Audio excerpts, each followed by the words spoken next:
क्या सचिन आप option selling में जो लॉस हो रहा है वो ऑप्शन बाइंग करके रिकवर करने की कोशिश कर रहे थे? जी सर, यही बोलना चाह रहा था मैं। मतलब उसमें मुझे पता नहीं था कि कौन सी चीज़ पकड़ूँ, बाइंग करूँ, सेलिंग करूँ, क्या करूँ। कि आपने लॉस किया है, हाँ, वो कितना लॉस किया है? मेरा अगर पूछा जाए तो 10 लाख से ज़्यादा लॉस हो चुका है। मैंने मेंटोर भी जो ज्वाइन किए वो थोड़े गलत ही समझो, क्योंकि उनकी चीज़ें मुझे समझ में नहीं आ रही थी, तो उसके कारण मैंने और लॉस कर दिया। जो मेरी अच्छा। सेविंग थी हाँ। उसको मैंने ट्रेडिंग में यूज़ किया और उसके बाद मैंने अच्छा खासा लॉस कर दिया। आपके सेटअप में है तो इंतजार करो, लॉस में है तो इंतजार मत करो वरना आप गलत लोगे, बोलोगे सर आपने ऑप्शन बाइंग किया और दोस्त ने फोन किया ट्रेड ले लिया, ट्रैवलिंग कर रहे ट्रेड ले लिया, ऑटो में बैठे ट्रेड ले लिया, मोबाइल में ट्रेड कर रहे। भाई मत करो, आपके अगेंस्ट थीटा काम कर रहा है एंड आप क्या कर रहे हो, छोटी सी तलवार लेके जिसके पास तोप है उसको लड़ने की कोशिश कर रहे हो। जी सर, जी सर। एंड उसके बाद देख लेना आपका जो परिवर्तन है, लॉस टू प्रॉफिट, आपका पीएनएल स्टेटमेंट लेके आओ। मैं चैलेंज करता हूँ 30 डेज चैलेंज, सिस्टम को फॉलो करना है आपको। तो उसमें मैंने 2-3 साल लगाए सीखने के लिए, समझने के लिए, पर आज तक मुझे ऐसा कोई प्रॉपर गाइडेंस नहीं मिला। वहाँ पे भी कैसीनो होता है, एक दिन में 1 करोड़ कमाने वाला भी आदमी है वहाँ पे, बट वो 1 करोड़ कमाते समय 1000 लोग 1 करोड़ गवाए हैं, वो किसी को नहीं दिखता। पहली बात तो शेयर मार्केट एक बहुत बड़ी चीज़ है जिसको हम जैसे छोटे छोटे रिटेलर शुरुआत में नहीं समझ सकते।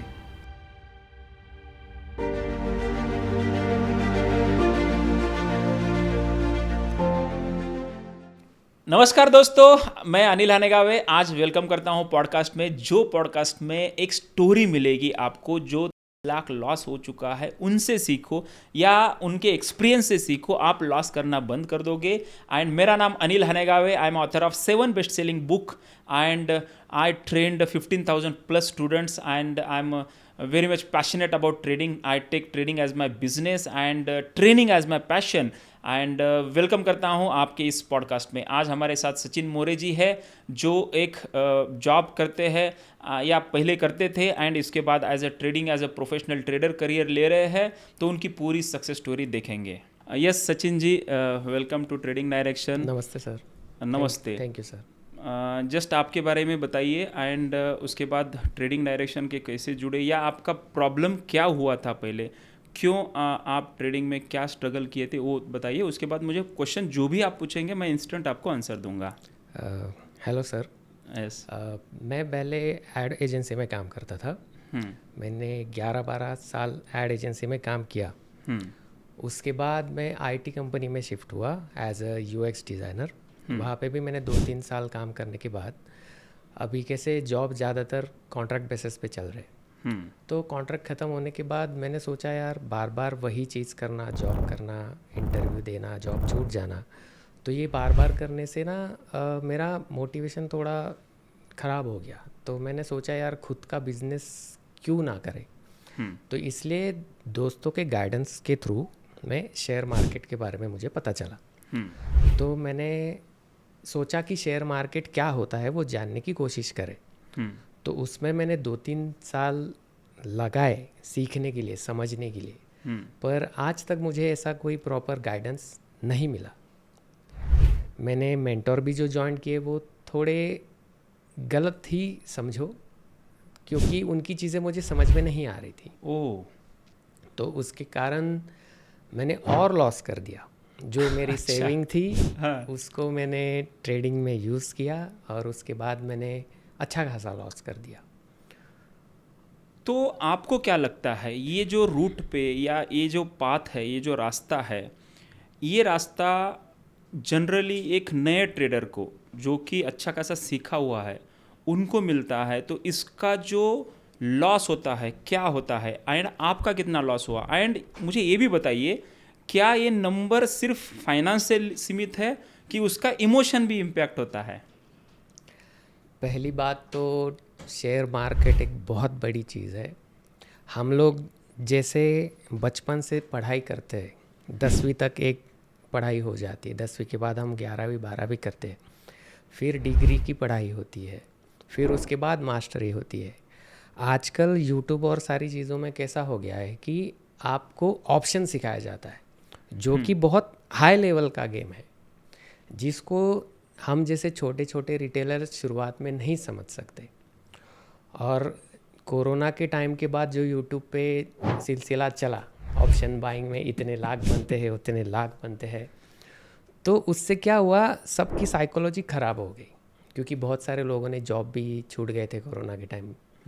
तो उसके बाद सबको लगा कि शेयर मार्केट में पैसा कमाया जा सकता है, तो बाइंग से ही कमाया जा सकता है। लेकिन मार्केट जो चलता है वो ज़्यादातर सेलर ही उसको ड्राइव करते हैं, ये मुझे अभी पता चला है 2-3 साल बाद लॉस करने के बाद।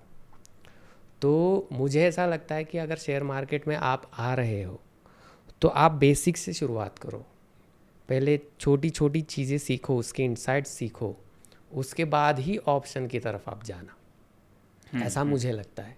तो आपने कोर्स पूरा देखा है क्या? 11 secret trading strategies intraday trading mastery program में क्या क्या सीखा आपने? 11 जो सीक्रेट स्ट्रैटेजीज़ है आपकी, उसमें आपने डायरेक्शनल ट्रेडिंग के बारे में भी बताया है और जो रिवर्सल पैटर्न है उसके बारे में भी बताया है।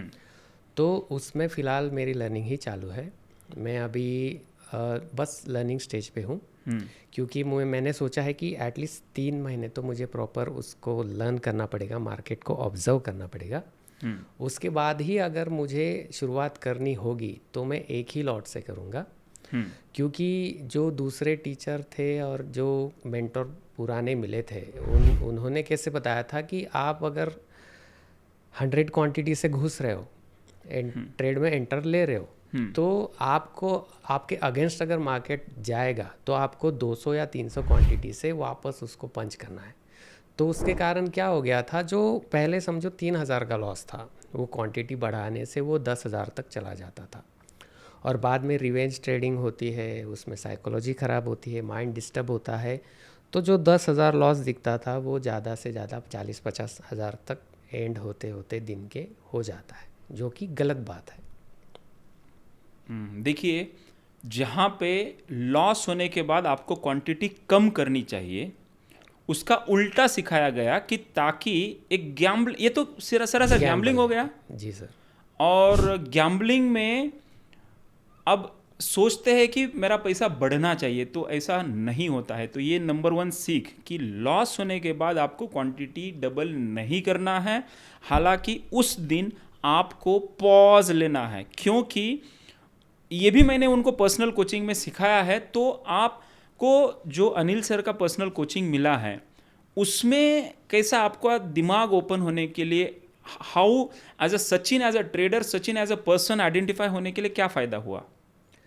सबसे पहले आपने बताया था कि आप अभी जो शुरू करोगे अपनी जर्नी फिर से, तो पहली बात तो आपको क्वांटिटी नहीं बढ़ानी, ये सबसे मेन चीज़ है। अगर आप ऑप्शन भी कर रहे हो या फिर स्टॉक करो, कुछ भी करो, पर आपकी क्वांटिटी जो होगी वो फिक्स होनी चाहिए, उसको बढ़ाने की ज़रूरत नहीं है। और लॉस अगर वहाँ पे हुआ आपको, तो आपको रुकना आना चाहिए। जब तक आप रुकोगे नहीं तब तक आपकी जर्नी आगे बढ़ेगी ही नहीं। ये मुझे सबसे बड़ी सीख आज मिली है सर से।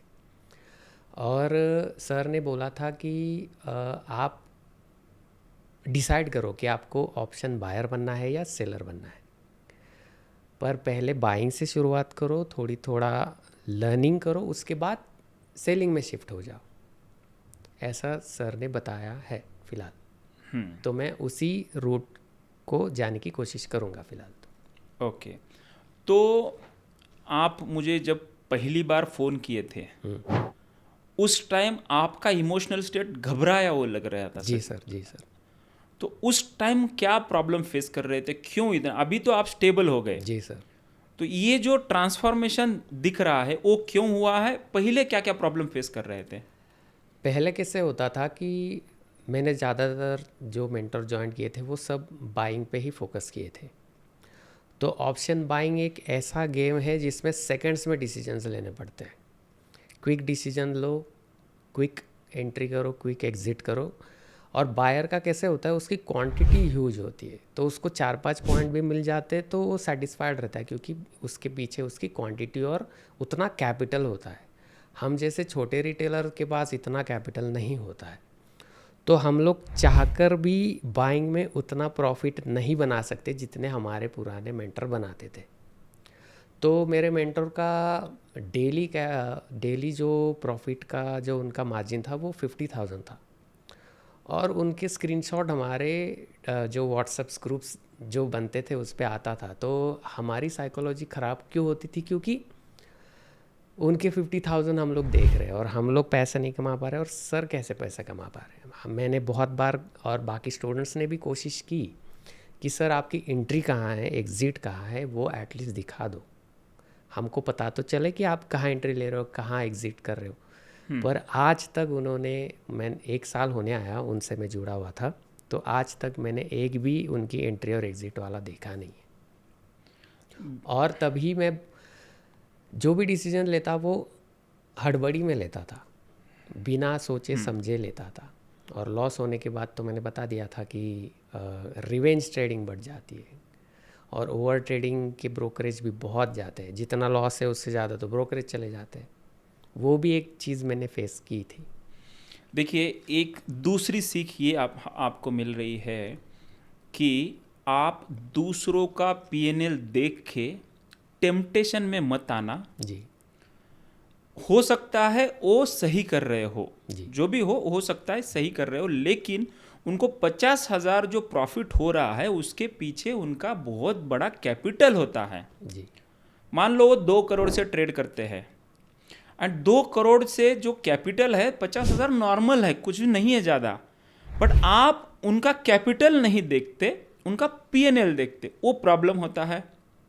दूसरी बात, आपको अगर किसी से कंपेयर करना है तो परसेंटेज में कंपेयर करो कि कितना परसेंट वो कमा रहे हैं एंड आप कितना कर रहे हैं। दूसरी बात, वो स्ट्रैटेजी हो सकता है उनके लिए सूट हो गई हो, क्योंकि सेम जगह पे एंट्री लेने के बाद सेम जगह पे दोनों का एग्जिट नहीं होता है, जी सर। सेम क्वांटिटी में पोजीशन ऐड नहीं होता है। तो इसके लिए भी ये जो नहीं दिखता है वो सबसे बड़ा प्रॉब्लम है, trade management and exit strategy.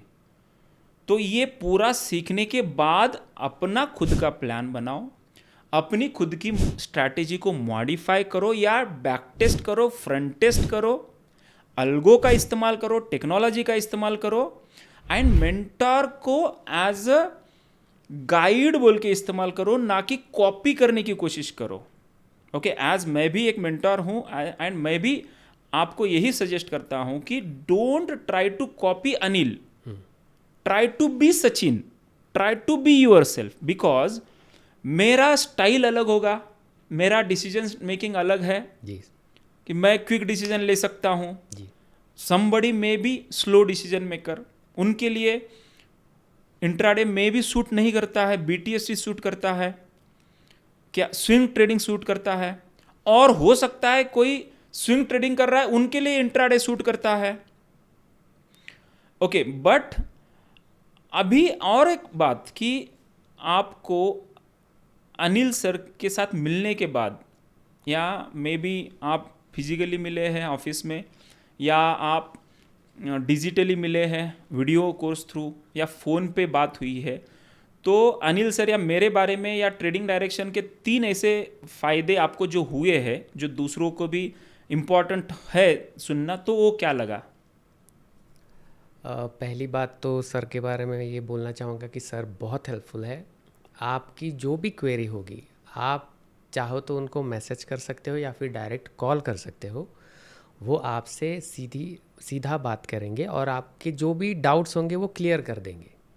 ये एक अच्छा पॉइंट है सर के बारे में। दूसरी बात, उनकी जो किताबें हैं उसमें आज के मार्केट में जो हो रहा है, जो चार्ट बनता है, वो सारी चीज़ें पहले से उन्होंने अपने लर्निंग जो की है, उन्होंने 5-6 साल का जो उनको एक्सपीरियंस है उसमें जो जो उन्होंने सीखा है वो सब उन किताबों में उन्होंने लिखा हुआ है। उनके पीछे क्या साइकोलॉजी थी, क्या लॉजिक था, मार्केट ऐसे बिहेवियर क्यों करता है, डायरेक्शन क्यों बदलता है, वो सब चीज़ें आपको उनकी किताबों में मिल जाएगी। और आपकी अगर साइकोलॉजी भी डिस्टर्ब होगी, ख़राब होगी, तो साइकोलॉजी से रिलेटेड भी उन्होंने एक किताब लिखी है, उसके वो पढ़ के आप अपने ऊपर काम कर सकते हो। ओके, तो इससे आप तो लॉस किए हैं। जी। लॉस करने के बाद आपका मार्केट से भरोसा उठ गया था। जी सर। तो फिर भी आपने पहले शायद आपने इंट्राडे ट्रेडिंग मास्टरी कोर्स लिया या इंडिकेटर लिया? इंडिकेटर लिया था। तो इंडिकेटर का टेस्ट किया आपने, किया कि नहीं किया? किया है सर। तो क्या लगा उसमें, क्या आपको लगा? सर का जो वर्जन 3 इंडिकेटर है उसमें ट्रैप जोन मेन, मैंने जो ऑप्शन बाइंग की थी उसमें वीकली सीपीआर का जो बेनिफिट होता है वो आज तक मुझे पता नहीं था। सर का कोर्स ज्वाइन करने के बाद मुझे पता चला कि वीकली सीपीआर का क्या बेनिफिट होता है। तो और उसमें ट्रैप जोन क्या होता है वो वर्जन 3 इंडिकेटर में पहले से मार्क होता है। क्योंकि मार्केट क्या होता है, सीधे सीधे ऊपर नहीं जाता। जैसे हम लोग कार में स्पीड बढ़ाते तो तुरंत हम लोग भाग के फास्ट नहीं जाते, बीच में स्पीड ब्रेकर आएगा, हमारी गाड़ी स्लो होगी। उसी तरह मार्केट भी जो डायरेक्शन अगर उसको ऊपर जाना होगा तो वो पहली जंप में नहीं जाएगा, वो थोड़ा नीचे आएगा, थोड़ा रिटेस्ट करेगा, फिर ही ऊपर जाएगा। तो जो ट्रैप जोन एरिया है ना, वो वर्जन 3 में पहले से इंक्लूड है। तो हमको पता है कि कहाँ एंट्री करनी है और कहाँ नहीं ट्रेड करना है। तो उससे क्या होता है कि हमारे डिसीजंस परफेक्ट हो जाते हैं। ये एक सबसे अच्छा बेनिफिट है वर्जन 3 का। और जिनको पोजिशनल करना होगा तो उनके लिए वर्जन 4 भी सर ने बनाया है, जिसमें मंथली सीपीआर और वीकली सीपीआर के बेसिस पे आप पोजिशनल ट्रेडिंग या फिर स्विंग ट्रेडिंग उसमें कर सकते हो। उसमें आप ट्रैप जोन से आराम से बच सकते हो। ओके, तो इसके अलावा एज अ मेंटोर क्या आपको प्रॉब्लम हो रही है, क्या पूछना चाहते हो? तो आज आपको मौका मिला है, तो आज इस ओकेशन पे क्या क्वेश्चन पूछना चाहते हो मुझसे?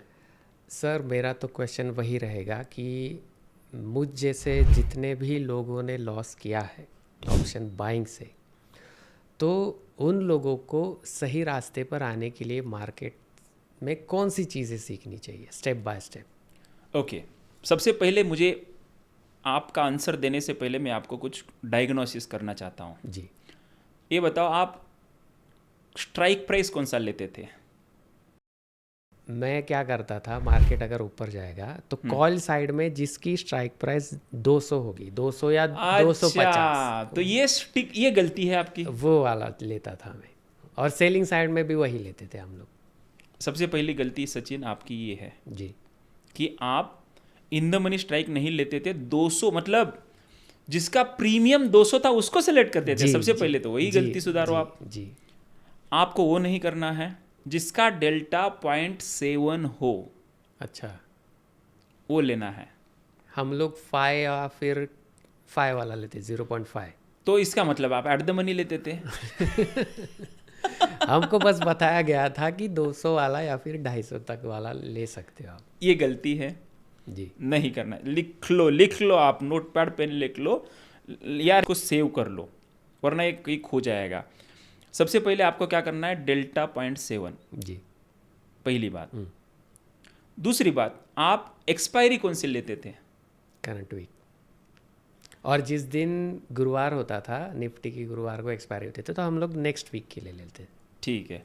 तो दूसरी बात, करंट वीक एक्सपायरी में सबसे ज़्यादा ऑप्शन सेलर डोमिनेट करते हैं। जी, ओके। आपके अगेंस्ट थीटा काम करता है। अच्छा, तो आपके अगेंस्ट थीटा काम कर रहा है एंड आप क्या कर रहे हो, छोटी सी तलवार लेके जो इसके पास तोप है उसको लड़ने की कोशिश कर रहे हो। जी सर, जी सर। तो आपको करंट वीक ऑप्शन बाइंग में, देखो मैं ये कहता हूं ऑप्शन बाइंग गलत नहीं है, ऑप्शन सेलिंग गलत नहीं है। आप ऑप्शन सेलिंग भी करो गलत तरीके से तो भी लॉस होगा, ऑप्शन बाइंग करो गलत तरीके से तो भी लॉस होगा। तो आपको ऑप्शन बाइंग अगर करना है तो आपको हमेशा याद रखना 15 दिन बाद की एक्सपायरी सेलेक्ट करनी है। अच्छा सर। तो आपको 15 दिन बाद की एक्सपायरी लेनी है। क्यों? क्योंकि उसका आईवी ज़्यादा होता है, उसका डेल्टा ज़्यादा होता है, उसका थीटा कम होता है। अच्छा। मतलब जो ऑप्शन आप ले रहे हो बाइंग के लिए तो आपको सूट करता है वही लेना चाहिए। सही कहा आपने। तीसरी गलती कि आप एंट्री के बाद कितना देर तक रुकते थे। एंट्री के बाद अगर वो PNL रेड हो गया तो हम लोग काटते थे सौदा और वापस हमारे डायरेक्शन में जाने की कोशिश कर रहा है मार्केट, फिर से एंट्री लेते थे, पर वो वापस घूम जाता था। तो क्या आपके साथ ऐसा हो रहा है जहां पे एंट्री ले रहे वहीं से मार्केट रिवर्स हो रहा है? तो इसका मतलब गलत स्ट्रैटेजी थी या ट्रैप जोन में एंट्री होती थी। जी सर। तो अभी दूसरा मैं एग्जांपल देता हूं कि आपको क्या करना है। आज से ये एक महीने तक जी। आपको प्राइस पे भी नजर रखना है, टाइम पे भी नजर रखना है। कितना एंट्री क्वांटिटी कर रहे हो, कितना देर तक रुक रहे हो जी। क्योंकि मार्केट की एक चाल होती है, मार्केट का खुद का पेस होता है जी। मार्केट आपके स्पीड से नहीं दौड़ेगा, मार्केट खुद के स्पीड से दौड़ेगा। जी सर। तो ऑप्शन बाइंग अगर कर रहे हो थोड़ा इंतजार करो। अगर आप इन द मनी ले रहे हो एंड आपके सेटअप में है तो इंतजार करो, लॉस में है तो इंतजार मत करो वरना आप गलत लोगे। यानी कि प्रॉफिट में हो तो इंतजार करो। क्या आप ये मिस्टेक करते थे, प्रॉफिट में जल्दी बाहर निकलते थे? जी सर, और लॉस होल्ड कर लेता था। अब देखिए, हो सकता है आप में भी एक सचिन हो, एक ट्रेडर हो जो ये गलती करता हो। इसको मैं ये कहता हूं कि मिस्टेक नहीं है, एरर है। जी। एरर यानी कि बग्स जैसा होता है, जैसे कि ऑपरेटिंग सिस्टम में बग्स होता है ना, कि मिला आपका ऑपरेटिंग सिस्टम तो उसमें कुछ भी करो वो सही नहीं हो रहा है। जी सर। तो ये एरर है कि आपको क्या करना है, प्रॉफिट में ज़्यादा देर रुकना है। दूसरी बात, कंफ्यूज होते हैं कि सर कितना देर रुके। तो आपको मैं एक आपको टूल बताऊंगा। वीकली CPR, डेली CPR के इस्तेमाल से, प्राइस एक्शन के इस्तेमाल से एंट्री ले लो जी। 20 EMA के ऊपर जब तक है तब तक आप सेफ हो, होल्ड कर सकते हैं पोजीशन। पहला बाउंस मिल रहा है तो उसमें पोजीशन ऐड करो। जी। अगर 20 EMA के नीचे आ जाएगा, खत्म, कट कर दो पोजीशन, एग्जिट। जी जी। Enjoy the profit. In the money में रहोगे तो उतना आपको फ्लक्चुएशंस नहीं दिखेगा। जी सर, जी सर। मैं तो ये कहता हूं कि अगले महीने की एक्सपायरी लो। क्यों? पूछो क्यों? क्योंकि अगर सेम वीक एक्सपायरी ले रहे हैं, सोमवार के दिन आप एंट्री ले रहे हो, गुरुवार की एक्सपायरी है, तो आपको कितना दिन मिल रहा है? मार्केट आपके साइड में है, पता है सेम सेटअप है, अच्छा है, वहीं पे कंसोलिडेट कर रहा है, ब्रेकआउट नहीं दे रहा है, तो कितना दिन मिल रहा है आपको? सोमवार का एक दिन, मंगलवार, बुधवार, गुरुवार, 4 दिन मिल रहे हैं जी। बट अगर आप 2 महीने की बाद की एक्सपायरी या 1 महीने के बाद की एक्सपायरी है, 30 दिनों में वो ऊपर जाने की प्रोबेबिलिटी बढ़ जाती है। तो प्रॉप जो होता है, प्रोबेबिलिटी ऑफ प्रॉफिट, आपके फेवर में आ जाता है। जी सर, जी सर। एंड दूसरी बात, आप बिना नर्वस हुए थोड़ा शांत बैठ सकते हो वो बहुत ज़रूरी है सर, सही कहा।